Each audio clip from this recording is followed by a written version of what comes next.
우리가 그리스도인이라는 이런 정체성은 늘 잊지 아니하고 분명하게 머릿속에 또 가슴속에 새기며 우리는 살아가야 합니다. 그리스도인은 하나님 나라의 백성이죠. 그래서 하나님 나라의 백성이 된 오늘 우리 몇 차례 같이 이야기 나눴지만 골로새서 1장 13절과 14절 말씀에 보면 우리가 하나님 나라의 백성, 그러니까 그리스도 나라의 백성이라는 것에 대해서 분명하게 말씀해 주시고 있습니다. 우리 골로새서 1장 13절 14절 말씀을 한번 찾아보도록 하겠습니다. 골로새서 1장 13절 14절입니다.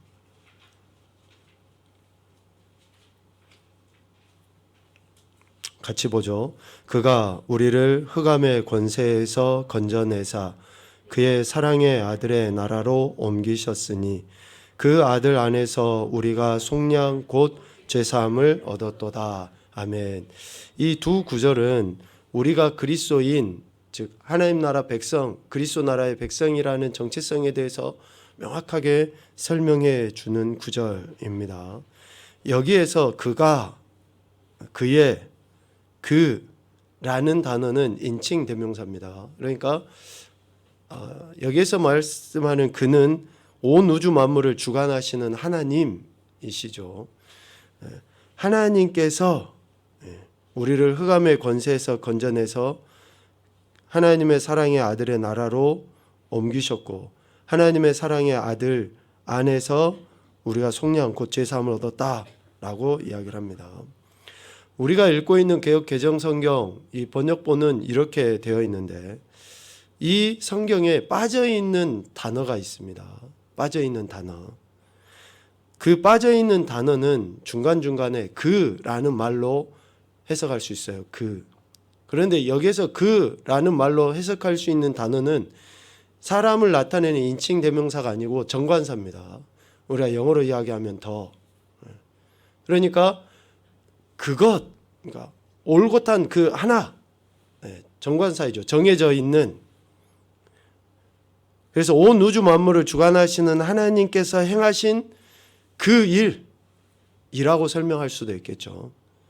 그래서 골로새서 1장 13절과 14절 말씀에 정관사 그라는 단어를 삽입을 해서 읽어보면 이렇게 됩니다.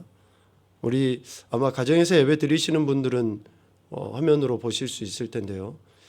여러분 그 골로새서 1장 13절과 14절 말씀에 정관사를 넣어가지고 제가 읽어드리겠습니다. 그가 우리를 그 흑암의 그 권세에서 건져내사 그의 사랑의 그 아들의 그 나라로 옮기셨으니 그의 그 아들 안에서 우리가 속량 곧 죄사함을 얻었도다. 그러니까 하나, 둘, 셋, 넷, 다섯 13절과 14절의 말씀에 정관사 더라는 그라는 단어가 5번이 들어갑니다. 그러니까 그 흑암의 그 권세 그리고 그의 사랑의 그 아들의 그 나라 그리고 그의 그 아들 안에서 왜 여기에 그라는 단어 정관사를 굳이 쓰셨을까? 라는 것을 우리가 찬찬히 생각을 해볼 필요가 있는 것이죠. 흑암, 권세 우리가 다 이야기할 수 있어요. 또 아들, 나라 이야기할 수 있습니다. 그러나 온 우주 만물을 주관하시는 하나님께서 역사하시는 그 나라, 그 아들. 그러니까 우리를 구원하시는 분은 오직 하나님의 아들로 이 땅에 오신 예수 그리스도 그분밖에 없다라는 거예요. 우리가 가야 할 나라는 하나님께서 예수 그리스도를 통해서 우리에게 허락하신 그 나라밖에 없다는 것을 한정 지어줍니다. 그라는 단어는 한정 지어줘요. 그러니까 명확한 거죠.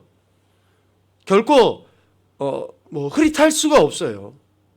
정해져 있는 그래서 하나님께서는 그 흑암의 그 권세, 즉 악한 세력, 어둠에서 우리를 건져내서 그의 사랑의 아들의 그 나라로 우리를 옮기시죠. 여기서 나라라는 단어의 헬라어는 바실레이 뭐 이렇게도 쓰는데 바실레이안이라는 단어를 씁니다.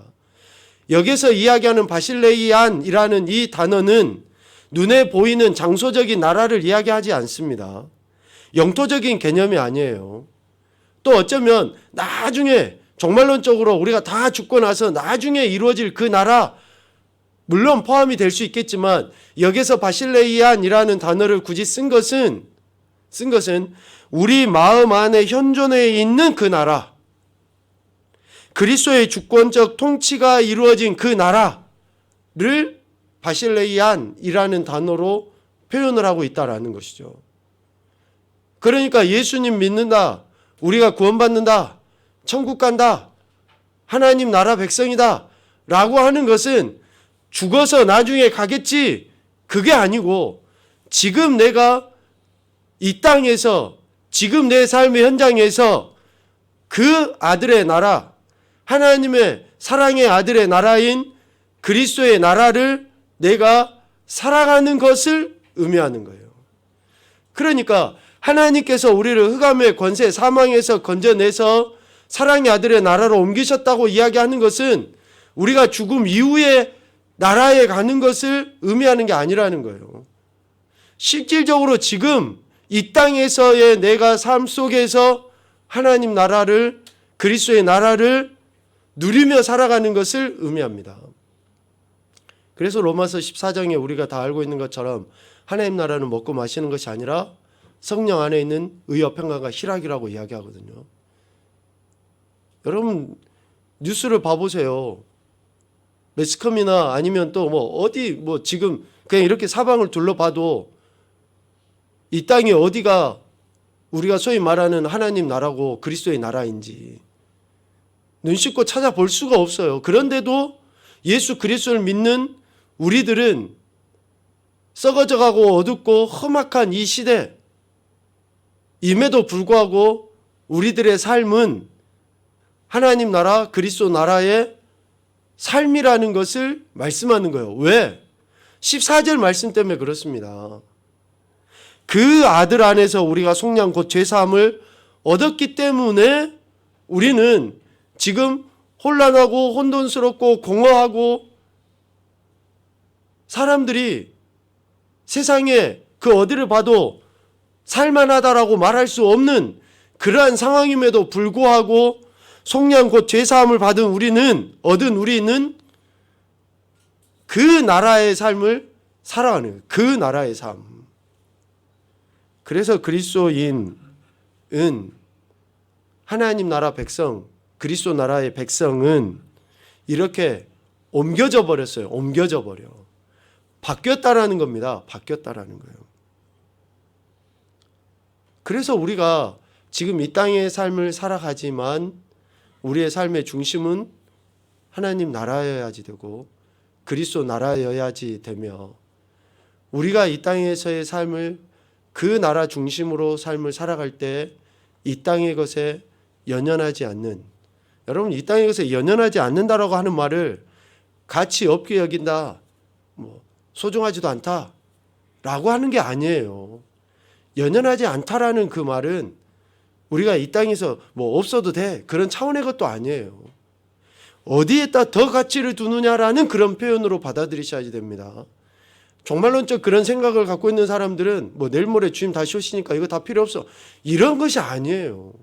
연연하지 않는다라는 그 말은 보다 더 분명하게 가치 있는 것이 무엇인가라는 것을 아는 것을 이야기하는 겁니다. 그러므로 오늘 우리가 예수 그리스도를 믿고 속량 죄사함을 받았다 그러면 하나님의 사랑의 아들의 나라 곧 그리스도 나라 백성으로 살아가고 있는 것이라는 것을 의미합니다. 그 나라 백성, 더 엄밀하게 이야기하면 그리스도 나라의 백성이라는 거죠. 그래서 오늘 우리는 그리스도의 법이 삶의 기준이 되어야 됩니다. 그리스도의 명령이 삶의 기준이 돼야 돼요. 세상의 도덕, 세상의 법 다 필요합니다. 그러나 우리가 그것보다 더 우선적으로 분명하게 지켜야 되는 것은 그리스도의 명령, 그리스도의 법, 그리스도의 말씀이어야 한다라는 거예요. 우리가 그리스도의 명령, 법에 더 충실할 때에 세상의 법, 세상의 도덕 우리가 지금보다 더 투철하게 지켜나갈 수가 있습니다. 하나님 나라의 법이 이 세상의 그 어떤 법이나 도덕보다도 훨씬 더 탁월한 인간적이고 질서적인 법이기 때문에 그렇습니다. 그래서 우리가 하나님의 말씀, 그리스도의 명령을 삶의 기준으로 삼고 살아갈 때에 우리는 무너진 것들을 회복시킬 수 있고 어그러져 있는 것들을 다시 쌓아 나갈 수 있으며 연약한 것을, 쓰러져 있는 것을 세우고 고칠 수 있게 되는 것이죠. 우리가 하는 게 아닙니다. 하나님께서 우리를 통해서 그렇게 일을 행해 나가시는 거예요. 그래서 그리스도인은 이러한 정체성과 이러한 정체성에 합당한 삶으로 인해서 하나님께서 약속하신 그 나라를, 미래의 그 나라가 아니라 지금 그 나라의 삶을 이 땅에서 살아가게 되는 거예요. 몇 차례 말씀을 드리잖아요. 우리 그리스도인은 미래를 현실의 삶으로 살아내는 사람이 그리스도인입니다. 죽음 이후에 우리가 하나님 나라 간다, 그 생각만 갖고 이 땅에서 지지고 볶고 살면 무슨 의미가 있습니까? 그러나 이 땅에서 우리의 마음이 그리스도의 말씀의 다스림과 그리스도 말씀의 법에 따라서 살아감으로 인해서 어때요? 지금 이 땅의 삶 속에서 우리는 하나님 나라를 누리면서 살아가게 되는 거죠. 이게 그리스도인만이 가진 특권입니다. 특권. 다른 세상 사람들은 몰라요, 이것을. 그러니까 세상의 것을 추구하고 세상의 마음을 쏟고 그것이 마치 전부인 것처럼 착각하면서 살아가게 되거든요. 그래서 우리 그리스도인은 이러한 특별한 권리를 가지고 살아가는데, 그래서 우리 모든 인생은, 특별히 예수님 믿는 사람들은 그리스도께 굴복해야 됩니다. 예수 그리스도께 굴복해야 되는데 이것이 앞뒤로 바뀌어질 수도 있어요. 우리가 그리스도를 믿기 위해서 굴복해야 된다, 그렇게 말도 맞는데, 보다 더 분명하게는 우리 안에 성령님으로 말미암아 우리가 믿기 때문에 그리스도께 굴복해야 되는 거예요. 그분이 어떤 분이신지 알기 때문에. 그래서 오늘 우리가 어떻게 예수님께 굴복하게 되는가라는 것에 대해서 이야기를 좀 하려고 하는데요. 오늘 우리가 읽은 고린도후서 10장 4절부터 6절까지의 말씀은 우리의 싸우는 무기는 이라는 그런 단어, 그리고 또 5절에 대적하여 견고한 진, 그것도 마찬가지입니다만, 무너뜨리고 사로잡아, 복종, 이런 단어들은 어디에 나오는 단어일까요? 전쟁에 나오는 단어입니다. 전쟁과 관련된 용어인 것이죠. 그러니까 오늘 우리가 그리스도께 굴복하고 복종하는 것은 세상 그 어떠한 전쟁보다도 강력한 영적인 전쟁이라는 것을 의미합니다. 여러분, 우리 각자의 개개인을 생각해 보시면 알아요. 대부분의 사람들이, 물론 어렸을 때부터 신앙생활 한 그런 사람들, 모태신앙 있을 수도 있겠지만, 그러한 사람이라 할지라도 인격적으로 예수 그리스도를 영접하고 그분께 굴복하는 것은 굉장히 힘들고 어려운 일입니다. 한 사람이 예수님 믿고 예수님 앞에 굴복하는 거 결코 쉽지 않습니다. 영적 전쟁이기 때문에 그래요. 영적 전쟁이기 때문에. 지금 여기에 나와 있는 것처럼 우리 인생이 이런 영적 전쟁을 통해서 그리스도께 굴복한다. 특별히 여기에서 5절 중반 이후에 나오죠. 모든 생각을 사로잡아 그리스도에게 복종하게 하니, 이 사로잡아라는 그 말은 전쟁 포로를 이야기합니다. 전쟁 포로. 그러니까 우리가 포로가 되는 거예요. 사로잡혀지는 겁니다. 누구에게? 그리스도께. 그래서 그리스도에게 복종하는 이러한 우리의 복종이 6절과 같은 일들을 이루게 합니다. 너희의 복종이 온전하게 될 때에 모든 복종하지 않는 것을 벌하려고 준비하는 중에 있노라. 그러니까 우리가 그리스도께 복종해 버리잖아요. 모든 생각을 사로잡아 그리스도의 포로가 되어버려요. 그러면 우리가 그리스도의 포로가 됨으로 말미암아 그리스도의 포로가 되지 아니하는 것들을 하나님이 심판하시는 거죠. 우리가 소위 말하는 표본이에요. 하나님의 말씀이 우리를 통해서 이루어진 것으로 말미암아서 그 말씀대로 하지 아니하는 자들을 심판할 수 있게 되는 거죠. 그래서 그러니까 우리의 부정적인 이러한 모든 생각을 전쟁포로 삼아서 강제적으로 복종시키는 겁니다. 여러분, 여기에 복종케 하다 그런 단어는 강제성이 있다라는 의미예요. 강제성이. 그냥 해도 좋고 안 해도 좋고 이런 차원의 것이 아닙니다. 강제적으로라도 해야 돼요. 그러니까 우리가 예수 그리스도의 말씀에 무릎 꿇고 그분에게 순종하는 것은 우리 안에 있는 이러한 죄성을 의지적으로 꺾어서 그분께 굴복시키는 것이 반드시 필요하다라는 것을 이야기합니다. 그래서 우리가 하나님 나라의 백성으로 사는 것은 전적으로 포로가 되는 거예요. 포로가. 갈라디아서 말씀처럼 우리가 죄에게 종이냐 의에게 종이냐. 로마서도 그렇게 말씀하시죠. 우리가 어디에게 속해 있든지 우리는 누구에게든지 종이 될 수밖에 없는 존재인데 의의 종이냐 아니면 죄의 종이냐. 종이 된다는 것은 그냥 자기의 의지로 되는 게 아니에요. 아예 그분이 역사하실 때 그렇게 전폭적으로 우리 자신을 내어드려야지만이 종이 되는 거죠. 우리가 이렇게 순종하고 순복하게 되면 하나님의 능력을 나타내게 되는데 사람들이 그 능력의 크기를 잘 몰라요. 그러니까 순종을 잘 하지 않습니다. 하나님께 순종해버리면 그 능력이 얼마나 큰지. 근데 하나님의 능력, 하나님께 순종을 하잖아요. 그러면 더 이상 내가 하는 게 아니에요. 나는 정말 미천하고 아무 힘도 없는데 내가 순종하면, 복종하면 나는 하나님이 나를 그렇게 쓰시는 거예요. 마치 모세의 손에 들려진 지팡이와 같이. 아니, 모세 손에 들려진 지팡이가 무슨 의미가 있습니까? 똑같은 나무 박대기예요. 그런데 모세의 손에 들려지니까 기적과 이적과 능력을 나타내잖아요. 우리 개개인이 얼마나 힘 있고 얼마나 능력 있고 얼마나 지식 있고 지혜가 있고 얼마나 많은 물질이 우리 안에 있습니까? 우리는 다 고만고만하고 없어요. 뭐 세상이 아무리 부자라 할지라도 하나님 앞에서는 아무것도 아니잖아요. 그런데 이렇게 연약하기 그지없는 우리가 하나님 손에 붙들리면 모세의 지팡이와 같이 하나님께서 그렇게 쓰시는 거죠. 하나님께서. 그래서 우리의 순종은 온 우주 역사를 이루는 그런 도구가 되는 거예요. 우리의 순종이. 내가 하는 게 아닙니다. 그런데 사람들이 이 순종의 위력, 능력을 알지 못하는 것이죠.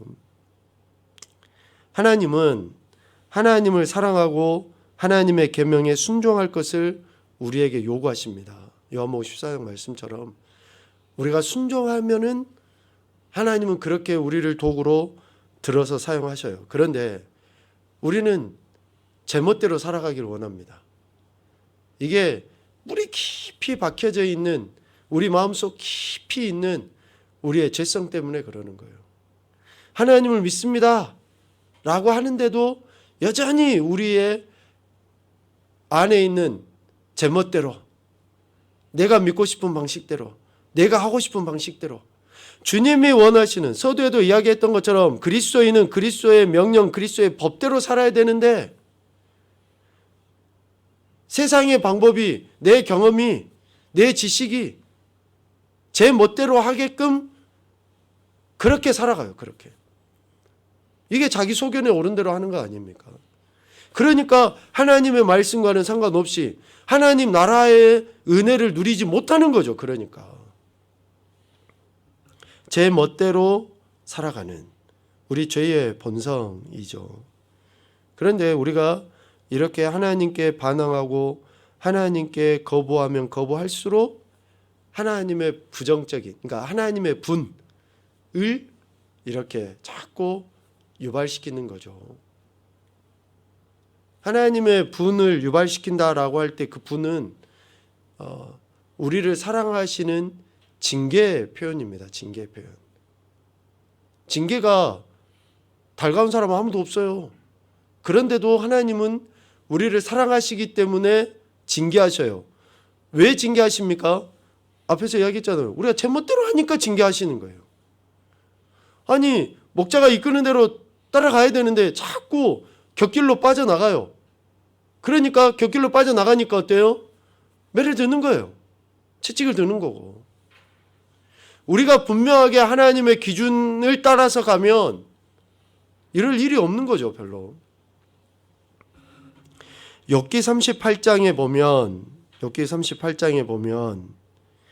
욥과 친구들의 대화 쭉 이후에 이제 하나님께서 직접 나타나셔서 하시는 그 말씀이 있는데, 그때에 여호와께서 폭풍 우 가운데서 욥에게 말씀하여 이르시되 무지한 말로 생각을 어둡게 하는 자가 누구냐? 너는 대장부처럼 허리를 묶고 내가 네게 묻는 것을 대답할지니라 라고 말씀합니다. 그러니까 지금까지 욥과 친구들의 그런 대화가 하나님 보시기에는 어떻다라는 거예요? 무지한 말이라는 거예요. 우리가 아무리 세상의 것으로 내가 하나님에 대해서 안다라고 이야기하고 해도 하나님의 뜻에 제대로 순종하지 아니하고 행하는 그런 모든 말과 행동은 뭡니까? 무지한 거예요. 무지한 거. 여러분, 우리가 흔히 하는 이야기가 있잖아요. 이게 교회 다니고 신앙생활을 하는 것이 진짜 믿음인지 아니면 종교의 행위인지. 종교 행위하는 사람들도 하나님을 안다니까요. 그런데 우리는 종교 행위로서 하나님을 아는 게 아니라 하나님을 믿음으로써 아는 거죠. 믿음으로써. 그런데 욥이나 욥의 세 친구들이 하나님에 대해서 안다라고 이야기하고 막 여러 가지로 변론들을 주고받고 이야기하는데 결국은 그 이야기가 하나님 보시기에는 저들이 정말 무지하고 생각이 어두워져 있는 그러한 모습이라는 것이죠. 그러니까 우리가 정말로 하나님을 안다라고 이야기하는 것은 그 말씀에 순종할 때 하나님을 안다라고 이야기하는 거예요. 근데 우리는 참 그렇게 하지 못하죠. 어쩔 때는 믿는 것 같다가 어쩔 때는 또 여전히 제 멋대로 살았다가 그 밀당이죠. 밀고 당기는 거. 그냥 하나님이 이렇게 이끄시고 하면 그냥 쭉 무조건 따라만 가면 되는데 두 발 뻗히고 그냥 안 가려고 막 발버둥발버둥 치다가 또 매 한 대 맞으면 또 이렇게 끌려가고. 그러니까 좀 뭐라 그럴게, 지혜로움은 뭘까요? 그냥 이렇게 한번 말로 했을 때 듣고 따라와 버리면 매 안 맞고 잘 될 텐데 그냥 두 발 이렇게 힘주고 버티다가 한 대 맞고 오는 거. 좀 우리가 그런 어리석음이 있는 것 같은데 그냥 밀당할 수가 없습니다. 하나님하고는. 우리는 무조건 주님이 이끄시는 대로 그냥 아멘 하고 따라가기만 가면 됩니다. 눈도 좋지 않는데 막 뭘 보려고 할 필요가 없어요. 우리는 양이라고 표현했잖아요. 양은 눈도 좋지 않는데 뭘 지가 보겠다고 막 이렇게 하지 말고 그냥 주님이 하라, 가자. 그러면 그냥 그렇게 하면 되는 것이죠. 이렇게 우리가 주님께 순복하기 위해서는 크게 보면 두 가지 방법이 있습니다. 첫 번째는 지적인 방법이에요. 지적인 방법. 지식이죠. 그리스도인이 되려는 선택은 순전히 지적인 고찰에서 비롯된 결과일 수 있다라고 어떤 분이 이렇게 이야기를 하는데요. 특별히 그 과학자들 있잖아요. 과학자들. 또 우주를 이렇게 연구하고 하시는 분들, 그분들이 하나님을 한번 알게 되고 믿게 되면 정말 제대로 믿는 그런 경향이 있다고 그러잖아요. 도저히 우리 인간으로서는 어떻게 할 수 없는 그 어마어마한 그러한 그 우주의 그런 현상이나 그런 모습들, 하나님의 위대하심을 찬양하지 않을 수 없는, 우리가 지금 여기에서 꽃 하나만 봐도, 또 아니면 하늘의 별만 봐도 야, 정말 어떻게 저렇게 아름답게 또 저렇게 질서를 잘 유지해서 있을 수 있을까? 우리는 지금 이 땅 요만큼만 갖고도 그러는데, 우주를 연구하고 우주를 바라보는 그 과학자들은 하나님의 그 크고 위대하시고 오묘하심을 그들은 발견하게 되는 거죠. 그래서 그러한 지식이 많아지고 분명해질수록 하나님 앞에 굴복하기가 쉬워집니다. 이것을 지적인 방법이라고 이야기하거든요. 우주의 신비에 대해서 경외감을 느끼는 그런 자들은 하나님 앞에 굴복하게 됩니다. 특별히 욥기 38장과 39장 말씀에 보면 하나님께서 만드신 우주를 이렇게 표현해 놓죠. 그러니까 참 우리 인간이 어찌 보면 머리가 작은 우주라고도 이렇게 표현할 정도로 그 속이 엄청 크긴 큰데, 한 가지만 봐요. 한 가지만. 눈에 보이는 한 가지만. 그래서 그것으로 평가하고 판단해 버리거든요. 하나님은 우주보다도 크신 분이셔요. 그러니까 우리 머리가 우주라고 하면 우리가 우주는 볼 수 있는데, 하나님은 우주보다도 크신 분이기 때문에 우리의 머리로 이해할 수 없는 분이셔요. 이해 밖에 범위 밖에 계시는 분이시거든요. 그래서 우리가 하나님을 인정하는 것은 하나님의 그 행하신 모든 일들에 대한 지식이 있을 때에 우리가 하나님의 존재를 알고 믿을 수 있게 되는 것이죠. 믿음은 하나님을 아는 것입니다. 믿음은 하나님을 아는 거예요. 베드로서 3장 18절 말씀 우리 한번 같이 보겠습니다. 시작. 오직 우리 주 곧 구주 예수 그리스도의 은혜와 그를 아는 지식에서 자라가라. 영광이 이제와 영원한 날까지 그에게 있을지어다. 아멘. 그를 아는 지식에서 자라가라 라고 말씀합니다. 그러니까 하나님을 아는 것, 믿음이 자라가야 되는 것이죠. 실질적으로 우리가 하나님을 아는 것과 우리 믿음은 이렇게 비례한다라고 해도 틀리질 않습니다. 하나님이 어떤 분이신지 알게 되면 그 하나님에 대한 또 알에 대한 삶을 살아가게 되어 있거든요. 여러분 세상 지식도 마찬가지예요. 참 저희가 대학원까지 공부하면서 영어를 오랫동안 하긴 했죠. 그런데 외국 사람만 보면 어때요? 가슴이 그냥 조여오고 안 아팠던 머리가 지끈지끈 아프고 막 그러는, 말도 하지도 못할 정도로 그냥 단어도 전혀 생각도 나지도 않는, 그러니까 외국 사람들이 보이면 피해서 도망가는, 뭐 지금은 요즘에는 뭐 잘 물어보지도 않지만 외국 사람들도 다 잘 우리나라 말도 하기도 하고 어플이나 뭐 이런 게 있어가지고 다들 하니까, 이전에는 길 가면 꼭 뭔가를 물어볼 것 같아서 앞에서 딱 오면은 어때요? 괜히 신발끈 묶고 피하고 도망가고, 영어를 그렇게 공부를 했어도 말 한마디 못하는, 저만 그런가요? 왜 이야기를 합니까? 우리가 아는 만큼 넓어집니다. 영어를 쓰는 나라에 가게 되면 어때요? 내가 영어를 하고 안다라고 하는 것은 그만큼 활동의 범위가 넓어지는 거죠. 하나님을 우리가 안다라고 하는 것은 그만큼 하나님의 광활하심을 우리가 경험하게 되고 그것을 믿게 된다라는 것을 의미합니다.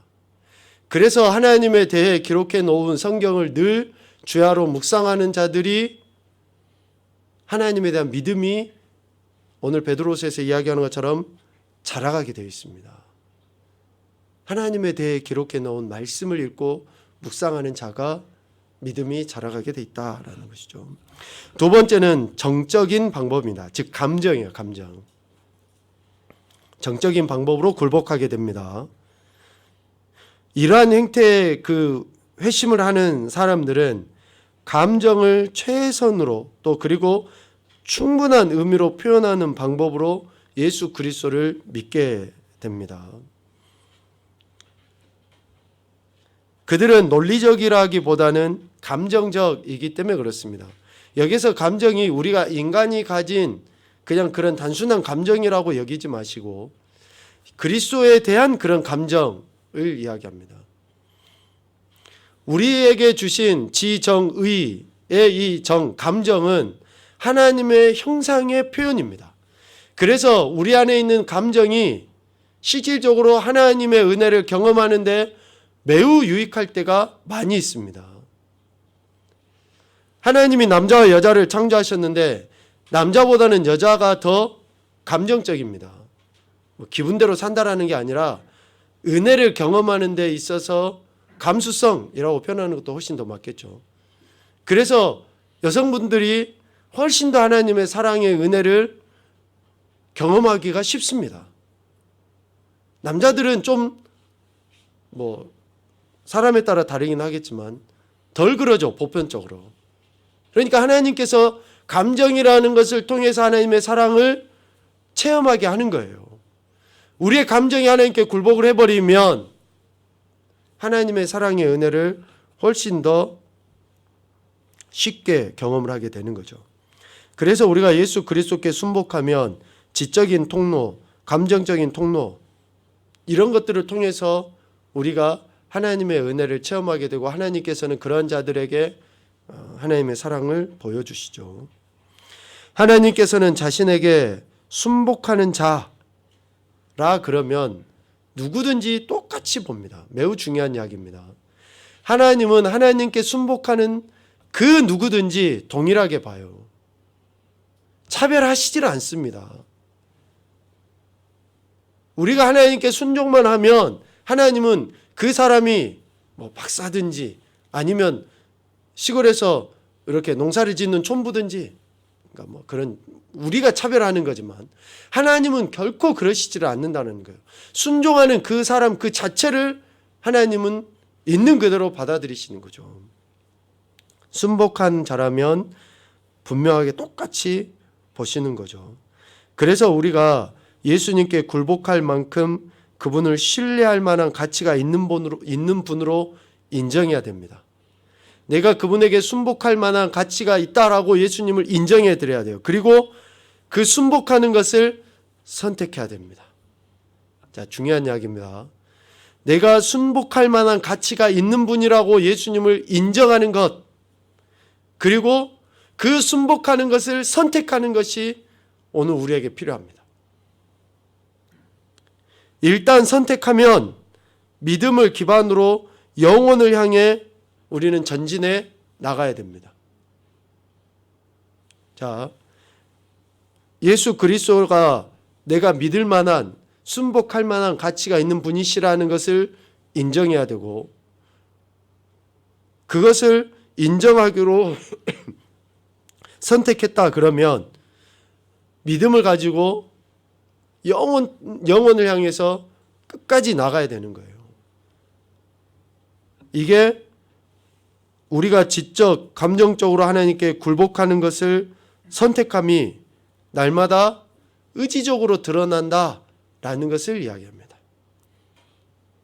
그러할 때에 그런 사람들을 통해서 하나님의 역사는 이루어져 가는 거죠. 순종하는 자를 통해서 하나님의 역사는 이루어져 갑니다.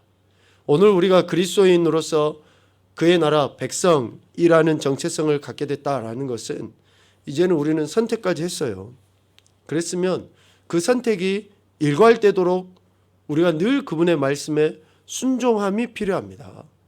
일관되도록 항상 한결같아야 됩니다. 여러분 누차 이야기하지만 노예나 종은 자기가 하고 싶을 때 하고 하기 싫을 때 안 하고 그런 게 아니에요. 우리는 그분이 말씀하실 때 언제든지 대기하고 있다가 언제든지 그렇게 그분이 원하시는 대로 움직여야지만이 되는 겁니다. 이게 우리의 정체성이에요. 그런데 내가 주인이 돼서 주인이신 예수님을 또 주인이신 성령님을 종부리듯이 하면 그거는 뭐 주객전도라는 말은 뭐 우리가 인간에게는 하는 말인 있을 수 없는 이야기, 있을 수 없는 이야기예요. 주인은 예수님이시고 우리는 종이에요. 성령님이 우리의 주인이시고 우리는 종입니다. 언제든지 그분이 원하시는 대로 우리는 순종함만 있을 뿐이다 라는 것이죠. 그러할 때에 그러한 자들에게 약속하신 하늘의 복과 땅의 복을 하나님께서 주시는 겁니다. 이 귀하고 복된 은혜 순종함으로 받아 누리는 저와 여러분이 되실 수 있기를 주님의 이름으로 축복합니다. 아멘.